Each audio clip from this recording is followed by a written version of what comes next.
Chapter 40, The Ship, from The Wild Robot by Peter Brown. Bright Bill was a flying fanatic, and his favorite place to fly was up on the grassy ridge. The robot and the gosling liked to spend afternoons up there working on the finer points of flying, and it was on one such afternoon that they noticed something mysterious far out at sea. Oop, there we go. Bright Bill spiraled down to his mother, flopped onto the grass, and pointed to the horizon. "Mama, what is that thing?" Roz's computer brain found the right word. "That is a ship." "What's a ship?" "A ship is a large vessel used for ocean transport." Bright Bill's face scrunched up with confusion. "Used by who?" "I do not know." It was the first ship either of them had ever laid eyes on. From the distance, it looked as though it were moving slowly, but it was actually racing through the waves. From that distance, it looked, I already read that, as though it were small, but it was actually one of the sharp, oh no, I didn't read that. From that distance, it looked as though it were small, but it was actually one of the largest ships ever built. The robot and the gosling watched it crawl across the ocean until it finally disappeared to the south. Where had the ship come from? Where was it going? Who was on board? Roz and Bright Bill had many questions, but no answers. Chapter 41, The Summer. On clear summer days, Roz and Bright Bill and Chit Chat liked to go exploring. They investigated the island's sandy southern point. They marveled at the rainbows that curved up from the waterfall. They survived the forest from the branches of tall trees. They surveyed. Boy, I'm having a hard time today. They surveyed the forest from the branches of tall trees. They met new friendly creatures, and sometimes they met new unfriendly creatures. But the only creatures they had to worry about were the bears. One time they came upon a bear fishing in the river, and Roz whispered, "You know what to do." Bright Bill flew up and away. Chit Chat scurried home through the treetops, and Roz melted into the landscape as only she could. Later they met back at the nest and told the neighbors all about their brush with danger. On dreary summer days they would stay inside. Roz asked Bright Bill and Chit Chat about dreaming and about flying and about eating and about all the things they could do that she could not. But the youngsters had too much energy to sit still for very long. They spent one drizzly afternoon kicking acorns around the nest. Chit Chat piled them up, and then Bright Bill swung his big foot, and the acorns went flying. The little friends chased the acorns as they bounced and rolled and spun across the floor. Then they made a new pile and kicked them again. Sometimes an acorn would bounce off Roz's body. Clang! And everyone would laugh and giggle together. Even Roz laughed. "Ha ha ha! Ha," said the robot, trying to act natural.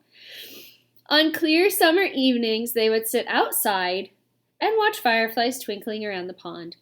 Then they'd lie back and gaze up at the darkening sky. "That big circle is the moon," said Chit Chat. "And those little lights are called stars, and one time I tried to count them all, but I could only count to 10, so I just kept counting to 10 over and over and over, and I have no idea how many stars there are, but I know it's more than 10. "They are not stars, all of them," said Roz. "Some of them are planets." "What's a planet?" said Chit Chat. "A planet is a celestial body orbiting a star." "What does celestial mean?" "Celestial means something that is in outer space." "What's outer space?" "Outer space is the universe outside the atmosphere of our planet." "What's the universe?" "The universe is everything and everywhere." "Oh. So the universe is our island?" None of them would ever really understand the universe, including Roz. Her computer brain only knew so much. She could talk about the earth and the sun and the moon and the planets and a few stars and not much else. The night sky was full of streaking, shimmering, and blinking lights that she simply couldn't identify. Clearly, Roz was not designed to be an astronomer. On dreary summer evenings, Roz and Bright Bill would curl up together, just the two of them, and listen to the rain pattering on the roof of the nest. The robot would tell stories of annoying pine cones and terrible storms and camouflaged insects. But the sound of rain always made Bright Bill sleepy, and he'd be out before his mother could ever finish a story. Chapter 42, The Strange Family. It was a sweltering afternoon, and the heat had put everyone in a bad mood.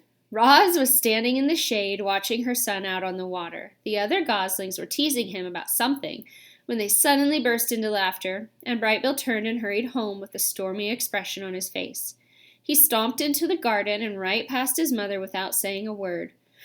"What is wrong, Bright Bill?" said Roz as she followed her son into the nest. "Nothing," he squawked. "Leave me alone." "Tell me what is wrong." "I don't want to talk about it." "Maybe I can help." "Mama, the other goslings were making fun of me." "What did they say?" "They called you a monster, and then laughed at me for having a monster mother." "They should know by now that I am not a monster. Would you like me to talk to them?" "No, don't do that. That'll just make things worse." The robot sat next to her son. "Mama, I know you're a robot, but I don't understand what a robot is." "A robot is a machine. I was not born, I was built." "Who built you?" "I do not know. I do not remember being built. My very first memory is waking up on the northern shore of this island." "Were you smaller back then?" said the gosling. "No, I have always been this size." Roz looked down at her weathered body. "However, I used to be shiny like the surface of the pond. I used to stand straighter than a tree trunk. I used to speak a different language. I have not grown bigger, but I have changed very much." The robot wanted to explain things to her son, but the truth was that she understood very little about herself. It was a mystery how she had come to life on the rocky shore. It was a mystery why her computer brain knew certain things but not others. She tried to answer Bright Bill's questions, but her answers only left him more confused. "What do you mean you're not alive?" squawked Bright Bill. "It is true," said Roz. "I'm not an animal. I do not eat or breathe. I am not alive." "You move and talk and think, Mama. You're definitely alive." It was impossible for such a young goose to understand technical things like computer brains and batteries and machines. The gosling was much better at understanding natural things like islands and forests and parents. The word suddenly left Bright Bill feeling uneasy. "You're not my real mother, are you?" "There are many kinds of mothers," said the robot. "Some mothers spend their whole lives caring for their young. Some lay eggs and immediately abandon them. Some care for the offspring of other mothers. I have tried to act like your mother, but no, I am not your birth mother." "Do you know what happened to my birth mother?" Roz told Bright Bill about that fateful day in the spring, about how the rocks had fallen and only one egg had survived, about how she'd put the egg in a nest and carried it away, about how she'd watched over the egg until a tiny gosling hatched. Bright Bill listened carefully until she finished. "Should I stop calling you Mama?" said the gosling. "I will still act like your mother no matter what you call me," said the robot. "I think I'll keep calling you Mama."